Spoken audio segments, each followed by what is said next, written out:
সুপ্রিয় শিক্ষার্থীরা, সবাইকে নেটট্রিক্সে স্বাগতম।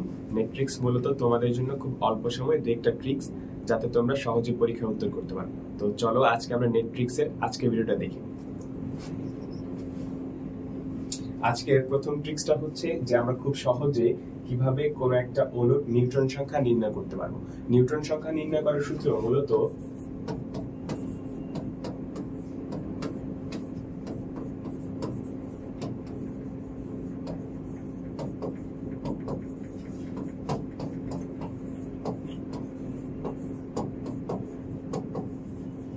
চলো আমরা এই সূত্রের মাধ্যমে খুব সহজে এই যে তোমার কাছে পরমাণুটা দেওয়া আছে বা অণু দেওয়া আছে তার কিভাবে আমরা নিউটন সংখ্যা নির্ণয় করতে পারবো।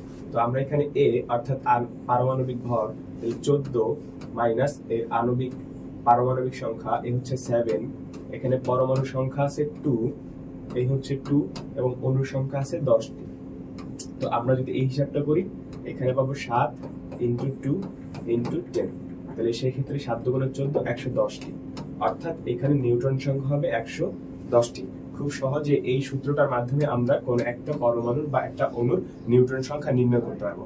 আশা করি তোমরা খুব সহজে খুব দ্রুত নিউটন সংখ্যা নির্ণয় করতে পারবে। তো পরের যে টাইপটা সেটাতে চলে আসি, যোজন ইলেকট্রন নির্ণয়। তো যোজন ইলেকট্রন নির্ণয়ের বেলা আমাদের এখানে যে পরমাণুগুলো আছে সালফার, আমরা জানি যোজন ইলেকট্রন কি, কোন একটা পরমাণুর সর্ববহিস্থ স্তরে যে কয়টা ইলেকট্রন বিদ্যমান তাকে বলা হয় তার যোজন ইলেকট্রন। তো এই সালফারের সর্বশেষ কক্ষপথে 6টা ইলেকট্রন থাকে, যা আমরা জানি। সালফার হচ্ছে গ্রুপ 16 একটা মৌল, তো সেই ক্ষেত্রে তার সর্বশেষ কক্ষপথে 6টা ইলেকট্রন আছে। তো এখানে 6, এর পরমাণু সংখ্যা হচ্ছে 4। এরপরে অক্সিজেনের সর্বশেষ কক্ষপথে হচ্ছে 6টা ইলেকট্রন, এখানে পরমাণু সংখ্যা আছে 6টা, এর সাথে আরো 2টা এক্সট্রা ইলেকট্রন আছে, যেহেতু 2 মাইনাস অর্থাৎ সে 2টা ইলেকট্রন গ্রহণ করছে, তাহলে এই ক্ষেত্রে +2।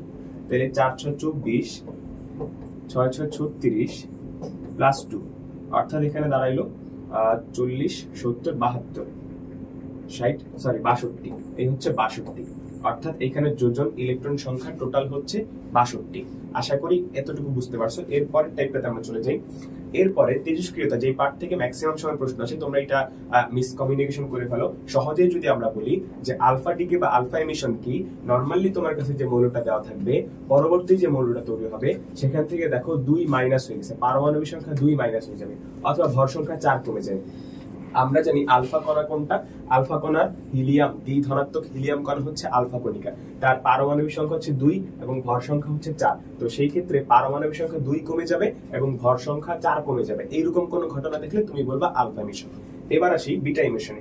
বিটা এমিশন মূলত এইখানে তোমার পারমাণবিক সংখ্যা 1 বেড়ে যাবে, পারমাণবিক সংখ্যা 1 বেড়ে যাবে, আর এক্সট্রা কোনো চেঞ্জ হবে না, একটা এক্সট্রা ইলেকট্রন নির্গত হবে। পারমাণবিক সংখ্যা যদি 1 বেড়ে যায় কোনো মৌলে, সেই ক্ষেত্রে তুমি বলবা বিটা এমিশন হয়েছে। এরপর আসি গামা এমিশন। গামা এমিশনে মূলত কোনো তোমার পারমাণবিক সংখ্যার চেঞ্জ হবে না, পারমাণবিক সংখ্যার কোনোই চেঞ্জ হবে না, শুধু জাস্ট রশ্মি দেখতে পাবা এক্সট্রা। তাহলে তুমি যদি কোথাও কোনো পারমাণবিক সংখ্যার চেঞ্জ না দেখতে পাও, সেখানে তুমি বলবা গামা এমিশন হয়েছে। ওকে, নেক্সট ট্রিক্সে চলে যাই আমরা। বর্ণালী মিতি, যেটা থেকে অনেক বেশি প্রশ্ন আসে। তোমরা জানো যে এই একটা সূত্র আছে, মহাজগতের গামা রঞ্জনকে অতিবেগুনি দৃশ্যে অবহেলিত করে মাইক্রো রেডি টেলিভিশন। এই সূত্রটা তোমরা যদি মনে রাখতে পারো, এইটা হচ্ছে তোমার তরঙ্গ দৈর্ঘ্যের একটা সূত্র বা ছন্দ বলতে পারো, তরঙ্গ দৈর্ঘ্য। এখন তুমি যদি তরঙ্গ দৈর্ঘ্যের এই সূত্রটা জানো, তোমরা জানো তরঙ্গ দৈর্ঘ্য ইজ প্রপোর্শনাল টু 1/e, অর্থাৎ তরঙ্গ দৈর্ঘ্য যার কম তার ই বা শক্তি বেশি, যার তরঙ্গ দৈর্ঘ্য বেশি তার শক্তি কম। আবার তোমরা জানো ল্যামডা ইজ প্রপোর্শনাল টু 1/নিউ।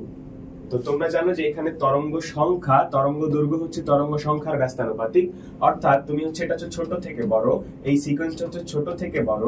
তাহলে তুমি যদি এই সূত্রটা মনে রাখতে পারো, যার তরঙ্গ দৈর্ঘ্য কম তার শক্তি বেশি, যার তরঙ্গ দৈর্ঘ্য কম তার তরঙ্গ সংখ্যা বেশি, অথবা যার তরঙ্গ দৈর্ঘ্য বেশি তার তরঙ্গ সংখ্যা কম, যার তরঙ্গ দৈর্ঘ্য বেশি তার শক্তি কম। আশা করি বুঝতে পারছো আজকের নেটফ্লিক্সের পর্বটা।